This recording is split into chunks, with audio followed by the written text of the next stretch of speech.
Buenas noches. Este es un año de centenarios de grueso calibre. El de Borges, el de Velázquez, el de Hemingway.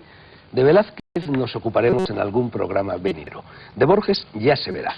Se ha hablado tanto de él al hilo de los últimos meses y de los últimos años y de las últimas décadas que quizá no sea conveniente, para evitar el ahogo por saturación, seguir haciéndolo. Y de Hemingway vamos a ocuparnos hoy durante la primera hora de este programa. Para ello contamos con 4 huéspedes. Al fondo, a la derecha, está el periodista y escritor valenciano Rafael Ventura Meliá, que colabora habitualmente en el diario Levante y que fue el comisario de la exposición organizada hace unos meses por la Diputación Valenciana. Ernest Hemingway, 1899-1961 en nuestro tiempo.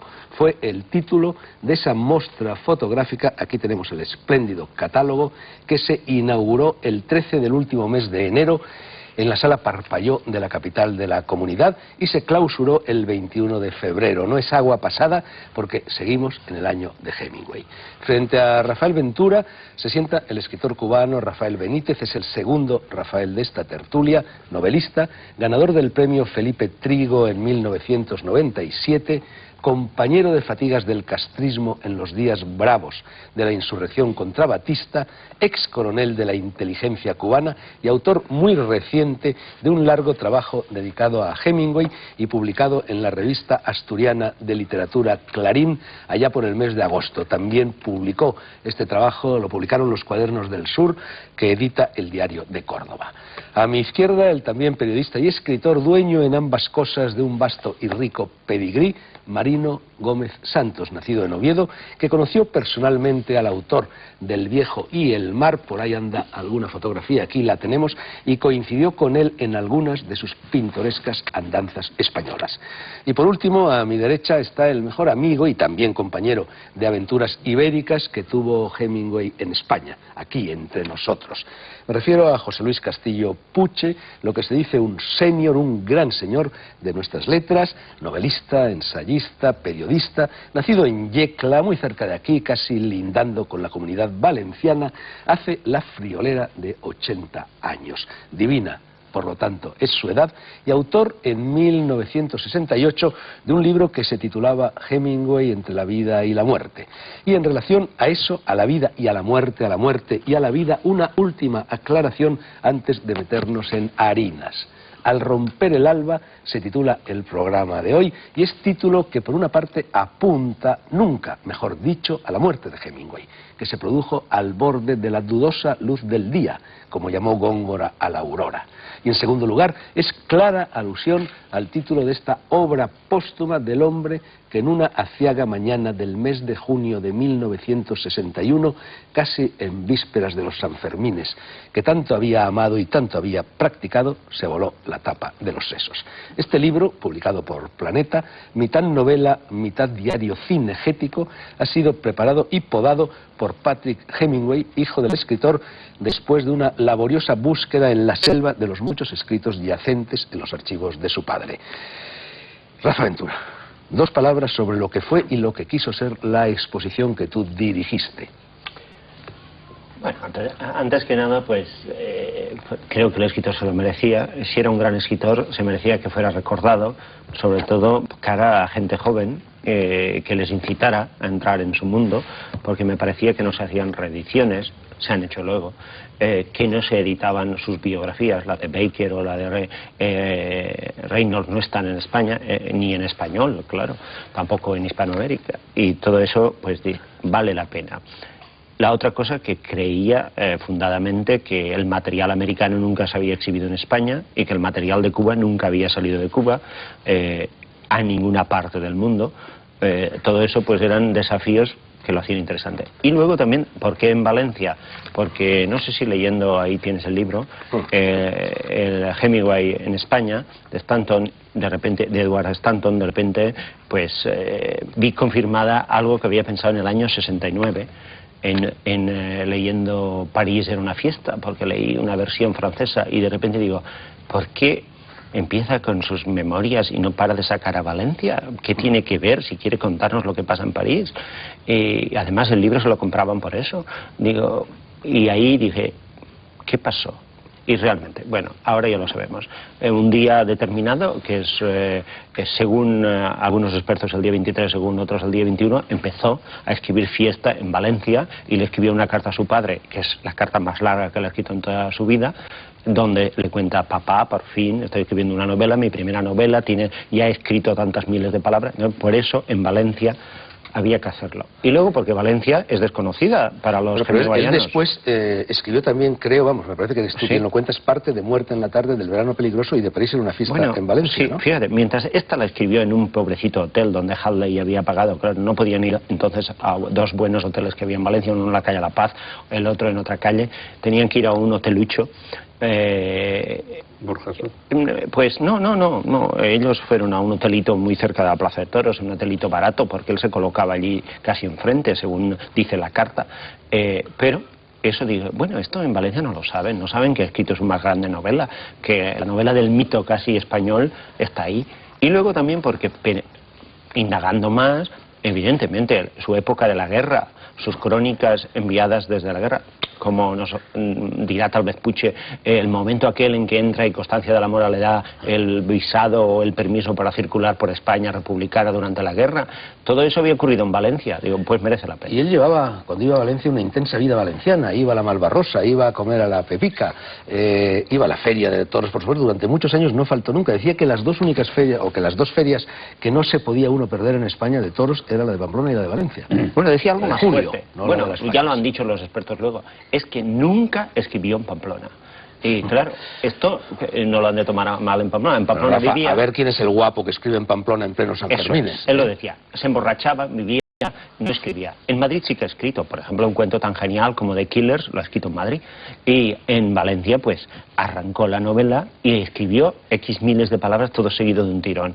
Claro, le fardó a su padre, porque su padre creía que él era un chiquilicuatre, y ahí estaba la razón. Madrid, capital de la gloria, la llamó Hemingway, creo. Castillo Puche conoció a Hemingway en 1954 y él elogió mucho una novela tuya, Con la muerte al hombro. No te voy a hacer ninguna primera pregunta concreta, José Luis, no sabría por dónde empezar, por dónde hincarle el diente a lo mucho que tú puedes decirnos a cuento de ese viejo amigo. Pero no nos lo digas entre la vida y la muerte, sino ahora, después de la muerte. ¿Qué sigue siendo Hemingway para ti? Es un compromiso muy grande. Acabo de venir de Chicago, donde se ha celebrado el centenario, donde estaban los hijos y todo, y realmente yo no solamente estuve en la casa donde nació Hemingway, donde me he traído unas fotos que me he hecho allí, pero Hemingway vivió, no al par, vivió 4 casas. O sea, la vida de Hemingway se puede seguir a base de los enfados y la separación de la familia con la familia. Cuando va al college, ya traigo una foto en el college donde estuvo, donde él firmaba algunos cuentos que escribía, cuentos ingenuos, muy inocentes, firmaba Ernest de la Mancha. ¿No? Están en las revistas de ese college famoso, donde terminó el bachillerato, no quiso nada con la universidad. Nuestro amigo Dos Pasos escribió un libro que se llamaba Rocinante vuelve al camino, un poco en la misma línea, ¿no? Sí, John Dos Pasos y él tuvieron una gran amistad que se rompió malvadamente, se rompió muy mal, porque no volvieron ni a escribirse ni a hablarse. Fue aquí, en la Guerra Civil Española, y fue ahí, en Morata de Tajuña, en Fuentidueña del Tajo, donde Hemingway hizo el relato de Tierra Española, con su propia voz, relato que leyó ante el presidente de los Estados Unidos. Es la única vez que habla en público Hemingway. Otra vez no habló en Valencia, cuando la reunión antifascista... Segunda vez. Segunda vez, porque en Cuba también habla en público. Bueno, eso en Cuba sería campechanamente con la cosa, porque no era partidario de hablar en público, ni con escritores, ni con críticos, ni profesores. José Luis, él leía en español. Sí, digo porque si elogió tu novela, y hablaba también siempre de Baroja, Sí, muy bien, muy lógicamente, ¿leía Baroja en español? Como Baroja, yo he visto en el barco, cuando iba alguna vez, en el barco Pilar había una edición de Biblioteca Nueva de Baroja, y él tenía palabras subrayadas. Yo me emperré en que Hemingway no se iría de España sin visitar a Baroja. Y no te creas, no os creáis que fue fácil. ¿Pero lo visitó en artículo mortis o también antes? No, fuimos antes. Yo fui antes con él y él hizo una epopeya personal, porque se puso zapatos, se puso corbata y se puso un traje de etiqueta casi. Y se vistió y detrás de mí y subimos en el ascensor. Entonces, yo llamé, salió el sobrino y dice, ¿cómo está el viejo? Pregunté yo. Y dice, ahí está.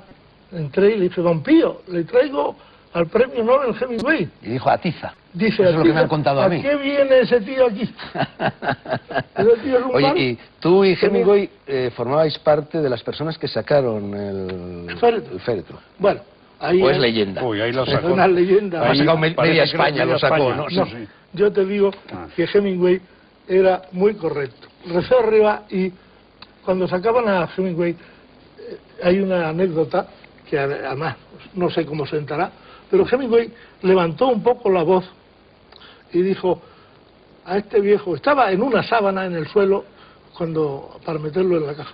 Había varios escritores allí, no te voy a decir quién, había varios pintores.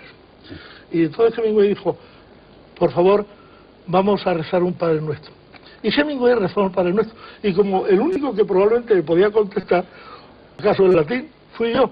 Y entonces dijo, pero si ese no puede ser Hemingway. Lo repitió en el cementerio. Rezó el Padre Nuestro, él solo, conmigo. Allí estaba yo y luego contaré algo que me pasó a mí con Hemingway en el cementerio el día del entierro de Baroja. Ahí conoció a todo el mundo y dijo, nos veremos más tarde. Pero todos dijeron, hay una reunión que la quiso organizar Dionisio Rivero. Estaba allí. Sí, lo sé. Y estaba el hijo de Ortega, y dijo, sí, una reunión con el gran escritor.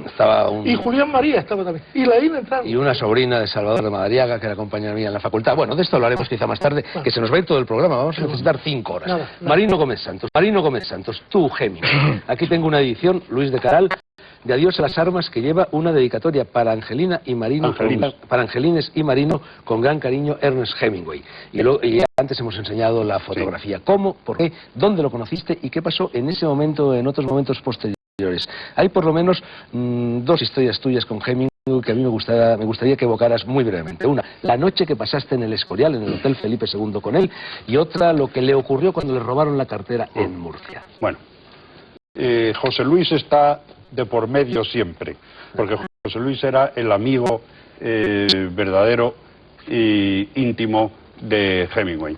Yo estaba dormido, había venido el periódico, estaba dormido, eran las 2 de la mañana, y suena el teléfono y era una voz desconocida, aunque su nombre me era muy conocido de leerle, era Rafael García Serrano.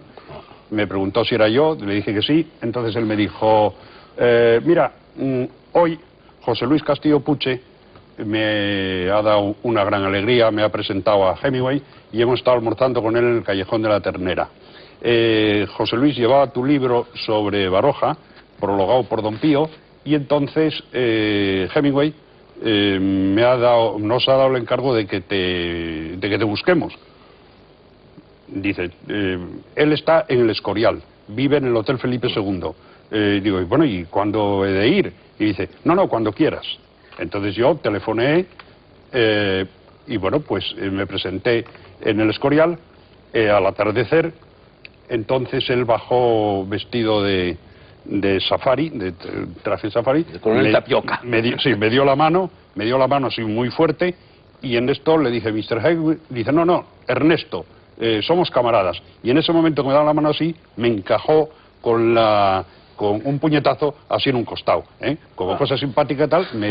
Subimos a su suite y me dijo, bueno, esto es el Club 21, si hay algo que no te gusta lo cambiamos.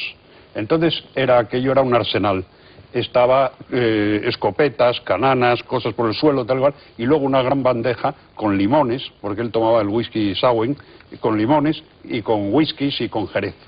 Y entonces me dijo, empezamos a hablar, y me dijo que él era un gran admirador de Baroja. Empezamos a hablar de Baroja, me dedicó libro Fiesta, y empezamos a charlar, y de repente nos dimos cuenta que eran las 5 y pico de la madrugada. Pedí una habitación y me quedé allí y me marché. Entonces luego ya nos encontramos cuando él vivía en el Hotel Suecia, donde José Luis iba todas las mañanas. La fotografía que hemos visto era del Hotel Suecia. La fotografía era del Hotel Suecia. Entonces José Luis iba todas las mañanas a tomar el aperitivo con Hemingway cuando estaba en Madrid, y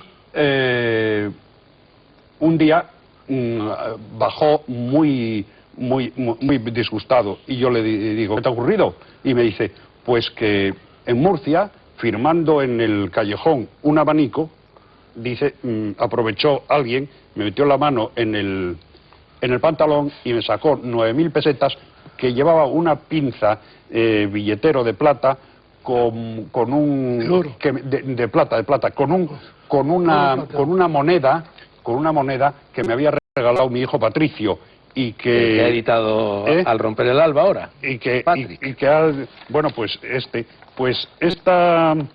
Esta moneda del billetero pues está, vamos por aquí, y dice, yo no me importa, Marino, que se nos ha ido. Dice, no me importa las 9.000 pesetas, lo que me importa es el billetero, que dice algo así, que llevaba una frase. Y entonces el billetero, yo hice un reportaje, y entonces el billetero apareció. Y apareció en el casillero de la casa de Ferraz de Antonio Ordóñez. Sin billetes, naturalmente. Sin billetes. Y entonces él dijo, no quiero los billetes, ya lo he dicho, lo que sí voy a hacer ahora es dar $500 para un premio Hemingway. Digo, para un premio sobre toros. Y ahí anduvisteis los dos un poco al retortero en ese premio. No, luego no llegó nunca. No. Nosotros fuimos jurados, y está aquí. Eso digo, al retortero. Estamos en el. Aquí tengo yo el acta del jurado, que es esta, en que firma Emilio Romero, Antonio Ordóñez, Rafael García Serrano, Marino Gómez Santos y Castillo Puche. Bueno, aquí estabas un poco más jovencito. Sí, Rafa Benítez. bastante. Hemos oído la versión valenciana de Hemingway en boca de Rafael Ventura y las versiones ibéricas en general de José Luis Castillo Puche y Marino Gómez Santos. Nos falta la versión cubana, el otro Hemingway, ese distinto a las imágenes habituales del autor que tú bosquejabas en el excelente artículo publicado por Clarín y por los Cuadernos del Sur. Hemingway, primera vez que visita Cuba es en el 28. No queda ninguna constancia, puesto que él iba con Paulina en un vapor que iban a establecerse en Cayo Hueso, donde él pensaba terminar Adiós a las armas, lo cual hizo.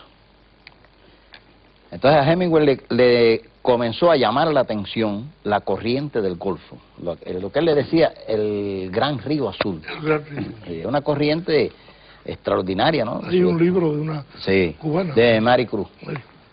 Entonces él comienza a venir a pescar a esta corriente del Golfo y decide irse a vivir al Hotel Ambos Mundos para escribir Adiós a las armas.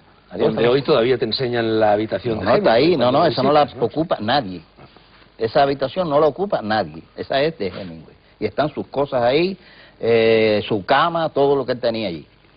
Pero lo más interesante, a mí me alegra, Fernando, que tú me hayas preguntado eso, es que la literatura mundial hoy casi no está recogiendo la etapa cubana de Ernest Hemingway, como decía Rafa, que estaba olvidada o no salía. El lugar donde más tiempo vivió Hemingway, él siempre decía que el hogar de un autor está donde están sus libros. Es donde están sus libros, y ahí es donde están sus libros.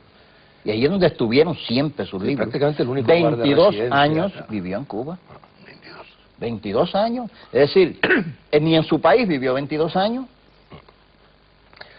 Bien, entonces, bueno, esta etapa cubana de Hemingway ya se caracteriza por el final de Adiós a las armas. Pero ahí viene Islas en el Golfo. Ahí viene El viejo y el mar, que es lo más importante de su carrera. Y vienen como tres que le llaman la trilogía cubana. Vienen unos cuentos también que él hace sobre Cuba, no sobre Cuba exactamente, porque hay que decir la verdad. Hemingway jamás escribió sobre Cuba.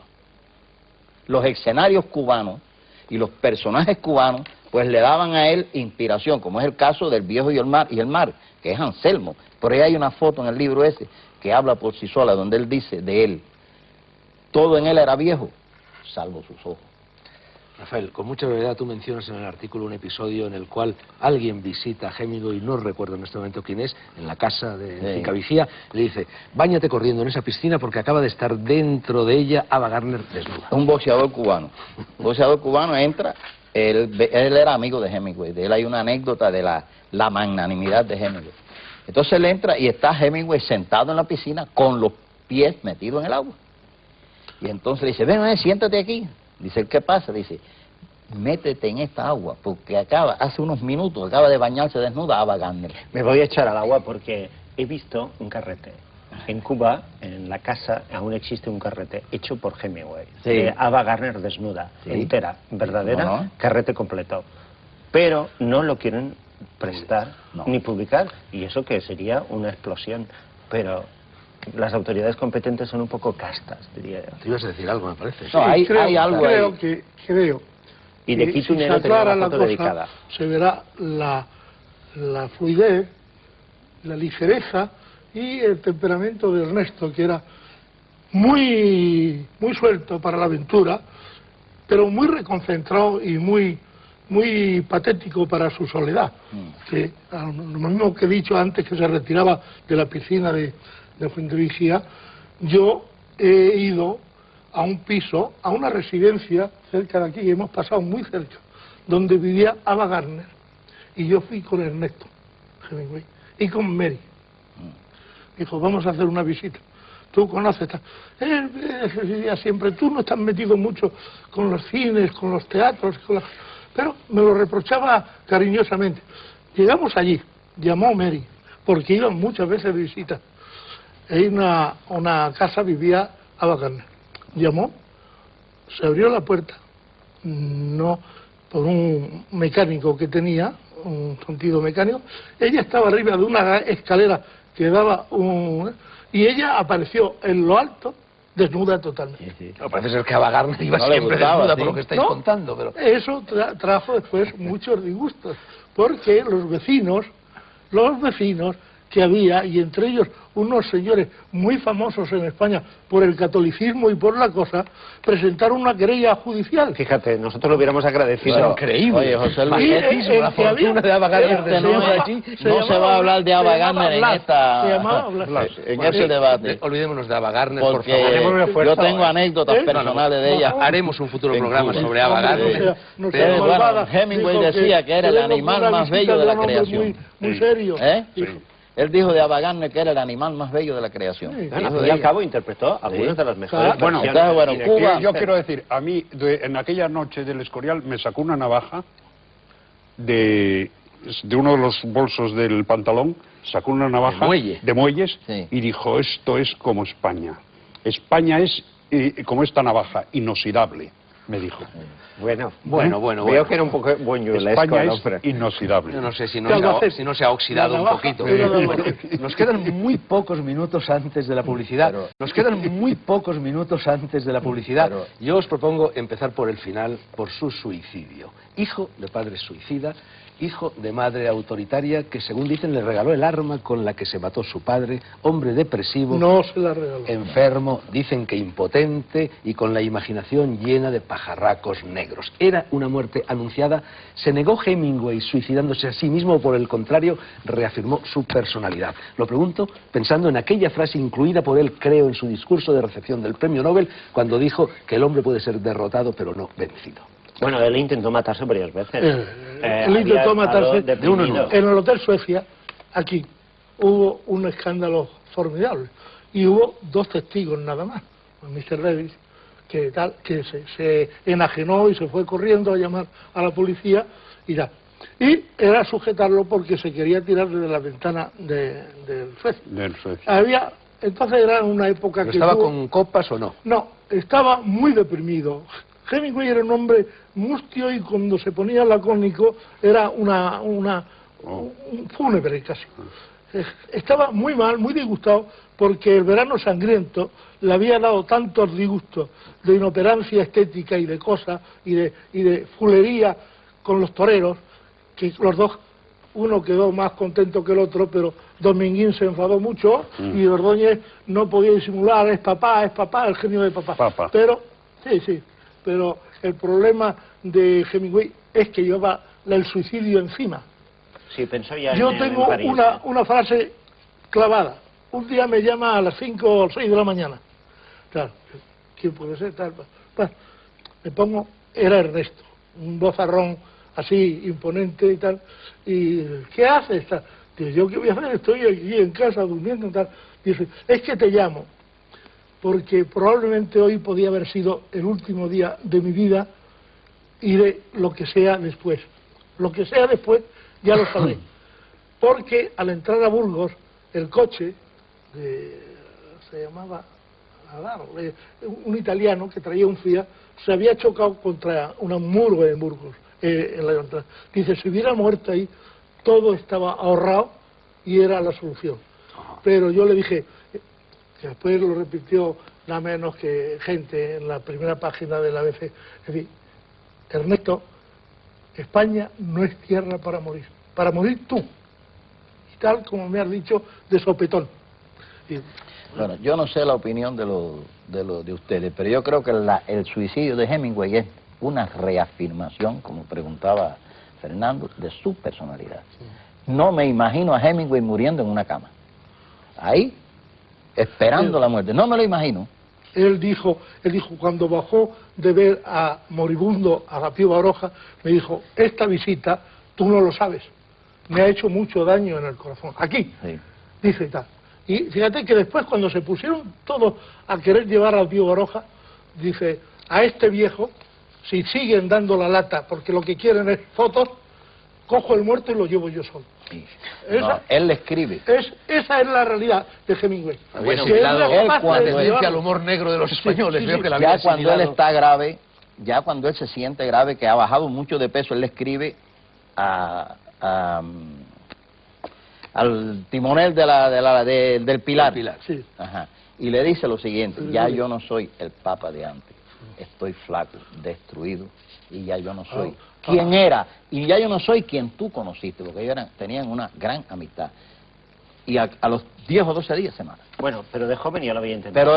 Pero él no lo había intentado, es que él delante de las personas lo decía. Y con Pauline, que se había ido, y que Hadley le había impuesto unos meses de distancia de la futura esposa segunda, él ya piensa en matarse. ¿Cómo no? Y ya tiene una depresión profundísima. Esa temporada ocurre, y era muy joven, no había llegado a un escritor famoso. Ocurre por una cosa así que él ya entonces personal, íntima, ese tema. muy importante. ¿Sabéis?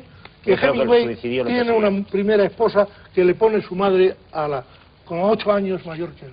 No se la pone su madre, no, la conoce en casa de los amigos cuando se ha ido de casa de su madre. La conoce. No, a la Hadley, la conoce, claro, no. A Hadley jamás lo hubiera conocido a través de su madre. La conoce con unos amigos de alta sociedad. Era una familia de alta sociedad de San Luis. Sí, pero su madre... Pero la conoce en casa de Katy y de Bill. Hadley, sí. De Katy, de la futura esposa de Son Dos Pasos. Richardson se llama de apellido.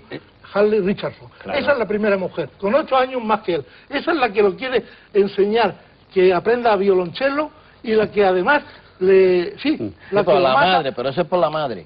Por la madre. Porque la madre era pianista. La madre era cantadora de cosas. Bueno, el problema es que ella se enfada con su madre, él, y quiere más al padre. El padre le va a dar el disgusto. Es muy extraño. Pero el problema... No es extraño, no es extraño.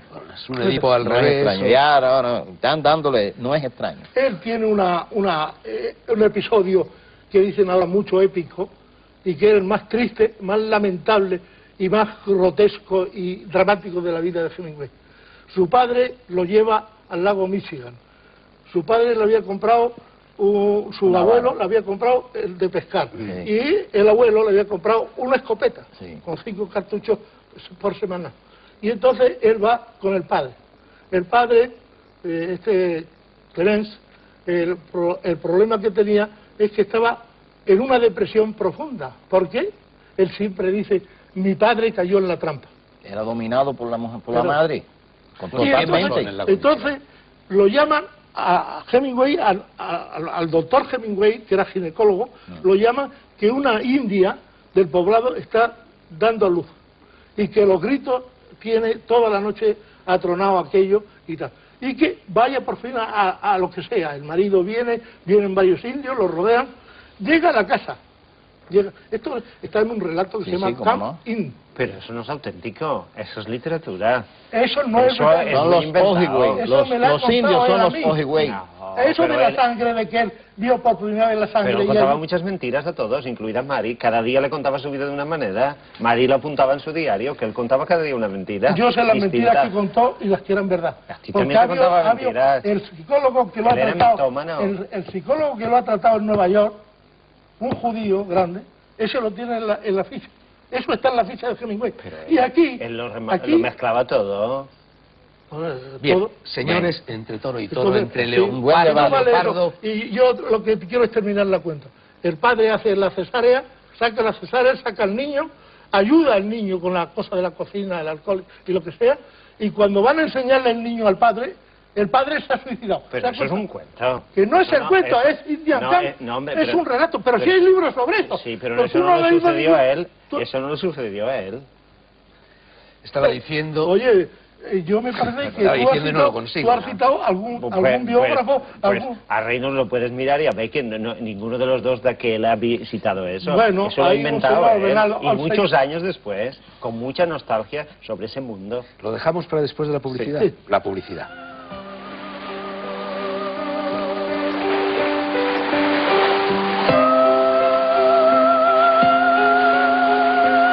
Estaban enzarzados Rafa Ventura Meliá y José Luis Castillo Puche. Decía que estábamos enzarzados todos en una conversación sobre Hemingway en este año de su primer centenario. Protagonistas de esa conversación eran y siguen siendo José Luis Castillo Puche, Marino Gómez Santos, Rafael Ventura Meliá y Rafael Benítez. Antes de que sigamos hablando de todo lo que estábamos hablando, yo me voy a permitir leer un estremecedor fragmento de la España negra y también de la España valenciana, en este caso, que viene en el catálogo y que forma parte de Muerte en la tarde. Y dice así, no es de tu artículo, Rafa, es de otro de los artículos incluidos en el catálogo. Dice, en un fragmento anterior del libro aparece Valencia en un contexto muy diferente. Hemingway nos cuenta una historia sucedida en un pueblo de la provincia donde un toro mató a 16 hombres y muchachos en una capea, y ahora se quejan, que es una manera informal de torear en pequeñas ciudades y pueblos. Un joven gitano y su hermana persiguieron durante 2 años al toro que mató a su hermano hasta conseguir llevarlo al matadero de Valencia. Allí permitieron al chico que ejecutara al asesino de su hermano. Mientras el animal estaba encerrado en una jaula, el gitano le sacó los ojos, se los volvió a meter en las cuencas, después lo mató con una daga clavándosela en la espina dorsal entre cada vértebra. Por último, le cortó los testículos y su hermana y él se los comieron después de asarlos en un palo. Vamos, ríete de Esquilo, Sófocles y Eurípides, ¿no? Eso te quiere decir que evidentemente, Fernando, él era un animal literario, un animal de elaboración, un animal con una mente que maquinaba mucho, al borde del precipicio constantemente, porque eso lo ha escrito él, no lo ha hecho el gitano. Eso leyó una anécdota lejanamente parecida, o sea, en un periódico, tan falso como lo que José Luis estaba contando. Claro, yo es que digo que él es un gran escritor que ha elaborado un material de su experiencia. Literariamente, incluso cada uno puede coger la parte de la verdad que le interese o le haya interesado. Yo no he hecho esto por inventar un tremendismo, ¿no? Pero yo he escrito novelas muy fuertes. Es que hay quien supone que Proust ha contado su vida en A la Recherche, y no, eso es una elaboración literaria. Y esta es la elaboración literaria de un gran mitómano. Hay más vida. Que rehizo toda su vida a través de toda esa elaboración. Hay más vida en su literatura. Sí, pero no autobiografía. En su propia vida. En su propia vida. Mira, no escribió nada de Chicago. Y vivió en Chicago. Bueno, ¿y qué? Nunca quiso escribir nada de sus familiares. Y les prohibía a sus hermanos que escribieran sobre él. Mira si tenía miedo a tocar el tema. No escribió sobre Cuba. Escribió Tener o no tener sobre la época de Machado. Pero tampoco referido a la época. ¿Sabéis un poco de la misión de Ernesto, por ejemplo, con la gran voluntad pacífica y salvadora de ella, porque era como un samaritano en el fondo, este hombre que daba miedo, que era imponente, que parecía muy violento. Nada. Hemingway era la dulzura y la ternura más grande del mundo. Y eso hay que conocerlo cuando un hombre se confiesa, y te confiesa cosas que están sobre su conciencia pesando. José Luis, bueno, perdona un momento. difícil relación de este hombre con casi todo el mundo, con los escritores, lo que has contado, Dos Pasos, se podrían añadir otras anécdotas. Es que no existía. No existía. Dejadme terminar, por favor. Sois los invitados más indisciplinados que he tenido en mi vida. Bueno, decían difíciles relaciones con sus hijos, como se demuestra en la novela de Las Islas en la Corriente, difíciles relaciones prácticamente con todo el mundo y especialmente con las mujeres. Aquí han ido apareciendo al sesgo una serie de elementos que pueden ayudarnos quizá a reconstruir esa difícil relación de Hemingway con las mujeres, que yo creo que es clave para entender su personalidad, su vida y su obra. Por una parte, lo de que hasta los 10 años lo llevaron vestido de niña. Por otra parte, la madre autoritaria, el padre, en fin, todo lo que hemos dicho del padre. Esos rumores que corrieron durante tanto tiempo de que en aquella herida sufrida por Hemingway en la Guerra Mundial, la metralla le había dado en los testículos y lo había dejado impotente. Las especulaciones cuando al otro lado del río y entre los árboles no se consuma nunca el coito entre el protagonista, coronel, por cierto, y Renata. El Jardín del Edén, esta novela póstuma, que ha dado pie también a muchas discusiones sobre si Hemingway era incluso homosexual, si Hemingway mantenía con las mujeres relaciones trucadas, en las que él era la mujer y la mujer era el hombre, etcétera, etcétera. En eso hay base, ¿eh? Él y Mary se cambiaban los papeles, pero la documentación es de primera mano, la documentación es del mismo, escrita por él y de ella. Claro. Él le hacía creer que él era una chica, la chica con la que ella podía soñar, y en cambio que ella era el chico. Sí. No, pero él se lo decía a Mary, y Mary lo escribía en su diario, y le hacía hacer papeles, y él ponía al día siguiente: hoy hemos pasado la mejor noche. No, tú me decías... Así que eso es fuerte. Tú me contabas... Jugaban a cambio de rol. Tú me contabas antes, antes de empezar el programa, algo muy curioso de lo cual te acabas de enterar acerca de su tercer hijo. Ah, bueno, eso es muy fuerte. Que a lo mejor tiene que ver con esto de lo que estamos hablando. Hijos. Él, evidentemente, a los hijos los hizo a su imagen y semejanza. Él quería que fueran cazadores, él quería que fueran violentos, y admiraba al mayor más que ninguno. La ironía es que, mientras tanto, todos los procesos estaban en marcha. No solo lo de los genes, que, bueno, puede ser una teoría para explicar por qué él se volvió más o menos loco, su padre también, otro hermano se suicidó, porque aquí va en marcha, seguramente la hermana también. Aquí hay mucho. ¿Cómo explicar? Tercer hijo, ¿qué pasa? Pero claro, y el tercer hijo actualmente lo que le gusta es el cambio de sexo, y se lo ha hecho. Se ha hecho el cambio de sexo. ¿Tú lo sabías, José Luis? Claro. Por eso le he preguntado si él había hablado con Gregorio. Con Gregorio, cuando Ernesto estuvo en España, la gente ha creído siempre que Hemingway fue detrás de las mujeres, y que las olía y se ponía excitado, hercúleo, y que ella. Nunca Hemingway miró a una mujer, y he ido en muchos viajes con él. En América también. Nos ha olvidado también citar Fiesta. Sí. El protagonista tampoco podía hacer el amor. No, quiero decir que Hemingway era más bien un acosado y un perseguido. Varias mujeres por turno lo fueron acosando y conquistando. Y algunas de esas mujeres fueron en la cama una pareja de dos mujeres y un hombre. ¿Eso se puede decir? Claro. Cosas peores se han dicho ya. ¿Quiere que te la diga, historia de que he leído yo? Diga la parte más... Él siempre fue conquistado por las mujeres. Siempre fue conquistado. Y la que tuvo más valor, fue Mary.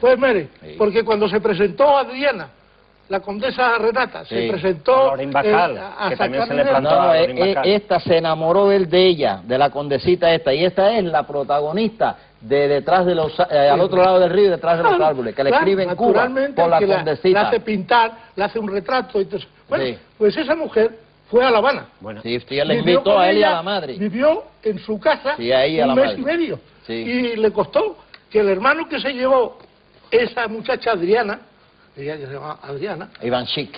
Sí, él aún vive. Él está golfeando por ahí. Por ejemplo, ¿no? La última vez que vino... Yo la conocí en una playa de Ostia. Un sablazo fenomenal, porque no pagó lo le daban sablazos. Bueno, pues ese era Iván Chic.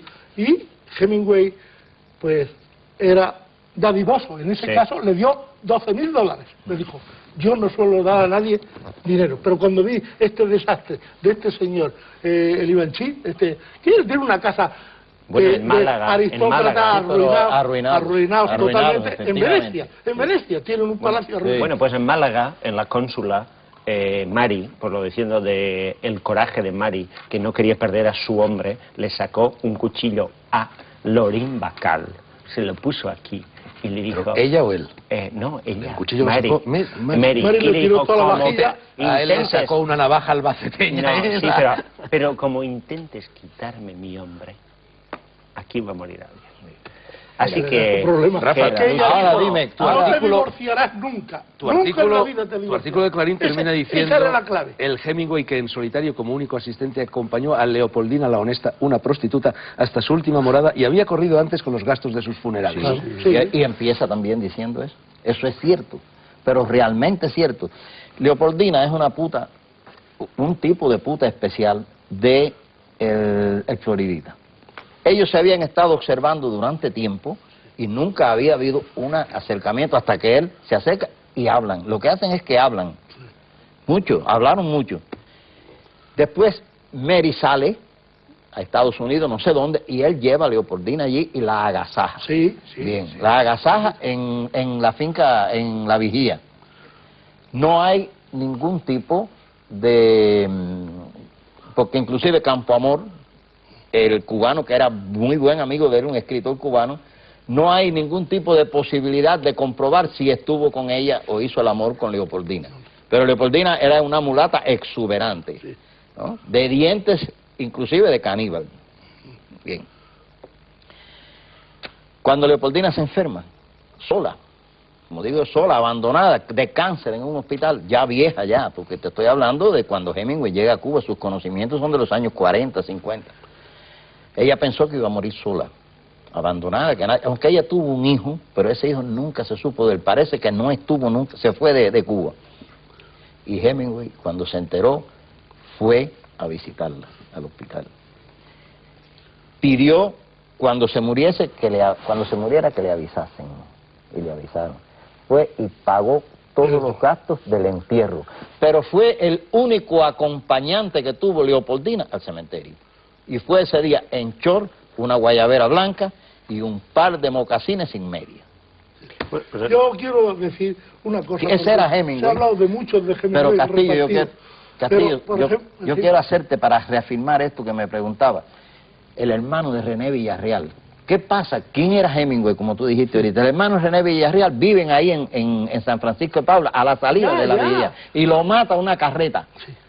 Corren y avisan y Hemingway arranca con él para el hospital, para la clínica, y le dice a la clínica, oiga, lo que cueste, yo pago porque salve este negro, porque no es un negro. El negrito se murió, pero tú sabes lo que hizo Hemingway, cogió al más chiquito, que era René, y se lo llevó para la finca. Y era fue el hombre de confianza de los Hemingway en Cuba. El administrador que le llevaba el dinero, ese era. Marino, no estás diciendo nada, no sé si estás estupefacto por las cosas que están aquí saliendo a relucir sobre Hemingway o por alguna otra razón. No, estaba hablando ahora de la humanidad de este hombre, estando después de almorzar, no, antes de almorzar, me lo recordaba José Luis, en la Rana Verde de Aranjuez, atropelló una moto a una mujer del pueblo, a una mujer ya mayor y eso, y no había nadie que la recogiera del suelo, y Hemingway salió disparado y la cogió en brazos y dijo enseguida que venga una ambulancia, y creo que tengo... Aquí está la fotografía donde está Ernesto en Aranjuez con la chica en los brazos. El día que pilló el toro a Antonio Ordóñez. Y él le dijo que la sangre de esta muchacha, que la llevaba todavía en la manga, me dijo, esto es la superstición que yo siempre he pedido. La sangre trae la sangre. Y Ordóñez creía que iba a morir. Con una cara verdaderamente de desolación. Está desolado. Tú sabes que lo tuvieron que drogar. A Hemingway, los doctores, cuando empezó a dar puñetazos en la clínica, en la sala de urgencia, salió un enfermero y le clavó un estoque. Esta foto no estaba en la exposición. Teníamos otra distinta de ese accidente. Bueno, pues esta ocurrió... Sí. No, él era un hombre de una gran humanidad, pero tú has tocado el punto clave. En la Rana Verde, y al lado estaba Domingo Ortega y con Corrochano. Y entonces Ernesto dijo, vámonos, dice que hay que echar a la gente de la habitación, porque él tenía... siempre la preocupación de que el torero estuviera solo los últimos minutos porque la gente se abalanzaba y todo eso. Bueno, entonces, durante la corrida, yo veía que él palidecía y yo creí que era por lo del atropello, pero no, es que en los momentos difíciles él se angustiaba muchísimo por la situación en que estaba el torero y entonces sacaba una petaca de whisky y se atizaba 2 o 3 tragos, la volvía a guardar. No siempre whisky, o ginebra. Y entonces yo veía que era un hombre muy sensible y un hombre muy frágil, ¿eh? Y entonces luego, cuando volvimos ya para Madrid... Voy a añadir una pequeña cosa. Pero pequeña, que nos quedan 5 minutos. Poco se ha hablado, nadie que es en España, ni siquiera en Pamplona, donde yo he estado ahora a dar una conferencia y hablé un poco de este asunto, de que el amigo más grande que ha tenido Hemingway en España fue uno que se llama Juanito Quintana. Claro, el de Pamplona. Es de Pamplona. Es el que le presentó a los de fiesta los personajes de fiesta. Fue el que tenía el hotel Montoya, que fue La Perla, y después fue que se arruinó totalmente. Porque este hombre, la vida con Hemingway lo dislocó, Juanito Quintana, y empezó a jugar y se arruinó. Fue a parar al asilo de Pamplona. De Pamplona. Totalmente abandonado por todo. Nadie le dio nada. Era un señor de millones. Lo había jugado todo. Y resulta que el único, yo le escribí una carta a Ernesto y a Media, y le dije, por favor, acudir, porque Juanito Quintana le había mandado la correspondencia más exclusiva y personal que nadie le había mandado de España, incluso en la guerra. Bueno, yo creo que por una parte deben de estar a estas alturas del programa a punto de beatificar a Hemingway con todo lo que estamos contando de él, de esta generosidad. Y por otra parte hemos hablado tanto de mujeres y tampoco de Hemingway en la literatura, como decía Machado, que esto casi más que el falo de Alejandría parece. Machado le llamó el falo de Alejandría. El falo de Alejandría. Machado le llamó matón. Machado a Hemingway. Sí, en unas cosas. Machado Antonio. Sí, Antonio. Cuando él eso doy las cosas, él tenía confidencias y amigos presentes que lo han contado. Decía, ese es un matón, ha venido tal. Yo hablé después mucho con Lister y hablé con el campesino. Le tenían verdadero odio, manía, porque quería meterse en la primera línea y además Hemingway no solamente era un auxiliar de los reclutas internacionales. Un momento. Aquí quiero aportar yo también mi pequeño testimonio. A mí, en mis años mozos, José Luis, casi me echan del Partido Comunista en el que yo militaba porque leía Hemingway y me gustaba Hemingway y me acusaban de ser un marxista vitalista. Ibas a decir. Pero un momento. Yo lo que voy a decir es que no era tan valiente Hemingway. Hemingway estuvo en la batalla de Guadalajara con los italianos y todo esto, y Hemingway se vino corriendo al Hotel Palace, donde estaba el hospital de guerra, donde habían entrado, estaba convertido en hospital, y fue a que le reconocieran porque decía que estaba muy enfermo, y lo que quería era escapar para Estados Unidos, porque cuando llegó a la batalla de Guadalajara se le aterró, vamos. Ahí yo he estado con él, donde fue la batalla, porque él tenía cuando le llamaban cobarde, el morbo terrible. Las 2 veces que él más odiado son a 2 personas que le habían llamado cobarde. Y una era por error. Faulkner le llamó cobarde en lo literario, por no atreverse a jugarse el tipo en la literatura e ir más lejos. Él entendió que le llamaban cobarde y le hizo escribir al coronel Laham todo lo que había hecho durante el desembarco y la guerra en Francia, el asalto de París y lo de la línea Siegfried, porque no quería que dudaran de que no era valiente. Es decir, el miedo más grande era que creyeran que era cobarde. Pero eso es una de sus fisuras. Y la otra la ha señalado. Es esa extraña relación con las mujeres. Porque con Marta, como Marta no se dejaba dominar como Paulina, o no se dejaba tomar el pelo, era una mujer independiente, se iba, era una periodista, competía con él. Se acostaba con los generales rusos. Lo único que hacían era reñir, y luchar a muerte. Era un matrimonio para competir. Toda la documentación así que él era le de cogió Ernesto, una manía, que tenía la corresponsalía de la Nana, la agencia periodística. Hemingway mandaba unas cosas y ella cobraba del sueldo del resto porque era la secretaria. ¿Qué hacía? Marta fue una gran corresponsal, tal vez mejor corresponsal. Era una espía que cobraba del Departamento de Estado. Posiblemente sea probablemente a mí no se me dice, probablemente. Yo lo he visto. Yo lo he visto eso en el Departamento de Estado. ¿Tú has visto los documentos? Yo he visto los biógrafos no los han visto. Pues lo verán. Los verán, pero será ya más tarde. Marta trabajaba para el Departamento de Estado de los Estados Unidos. Se ha hecho Era un agente del Departamento de Estado. Se supone que podía serlo. Informaba de Hemingway el también. secretario de Estado norteamericano, Sí, cómo no. acompañado de un señor que se llama Jaime Pinier. He puesto el testigo. Pero te dejaron a ti ver una documentación Yo he visto reservada. una carpeta con la documentación. Lo que cobraba, no sé yo. Y la Lo que pudiste cobraba, mirar. Cobraba, como y no. ella lo sabe también. Los biógrafos porque no me han ha podido escrito- establecer ese porque me ha punto. escrito a mí- Piensan que sí, me ha escrito pero a mí no han podido ver prohibiéndome la la entrada documentación. en Londres ni decir nada de esto. Porque se había casado con un lord No, perdona, inglés. pero ella ¿sabes? era de un círculo de Roosevelt que podía seguramente Ella ser, era la amiga enrolada. íntima de la mujer de Roosevelt. Claro, Pero eso no quita Hemingway para lo no otro. podía ver a Roosevelt. No te das amigas. No de lo podía ver. No lo podía No ver. le hizo caso. No, jamás. Porque habló en público, primeramente habló en público delante de él. Sí. Y dijo que era un cerdo. Pero déjame ¿Estaba? decirte qué sucedió cuando Marta se tira los trastes con Hemingway. Viene Herrera Sotolongo entrando Claro, y ella ese- va ese es el saliendo. hombre que como sabe. Ajá, Ese es ese el lo hombre- sabe todo. ese se lo sabe Lo todo. sabía todo. Y a ese lo conocí yo en la Guerra Civil Española Sí. y allí en Cuba. Va Ese lo saliendo sabe. y él le dice, ¿qué pasa? Dice ella, me voy porque con este animal no hay quien viva. Y se fue de verdad. No, ella hizo una Y- profecía. pero él le cayó evidente. atrás. No, Le él la dijo, vino a buscar a si sigues Europa. así, acabarás en un manicomio. Sí, Minute. sí, Dijo, pero por la bebida, ahí ella se lo queda. decía por la bebida. Pero eso se lo dijo con tantos años de adelanto. Pero naturalmente que es que era un penetró. alcohólico. Pero la Un contradicción alcohólico viene aquí. terminal, Él se era un va, alcohólico total. él se va a Europa, a París, detrás de Marta. Bueno, y decía No una parte, puede pasó la resolver guerra con mundial Marta, contándole de a todos Collier. Y regresa De uno con en uno, Mary. señores. De la revista Collier. Sí. Ella vino. Sí. Y ese era el pretexto. Ella se entendía mucho con la mujer del presidente de Estados Unidos. Sí. Los papeles fueron a parar al Departamento de Estado. Ahí están, y van a salir. Mira, porque José ella Luis, me amenazó a José mí. Luis, déjame explicarte un poquito, porque No, para no. darte la razón completa. No podemos, Rafael. Espérate, la razón completa. ¿Tú sabes por qué Marta era agente del Departamento de Estado? Porque en aquella época no existía la CIA. La CIA se crea en el 48.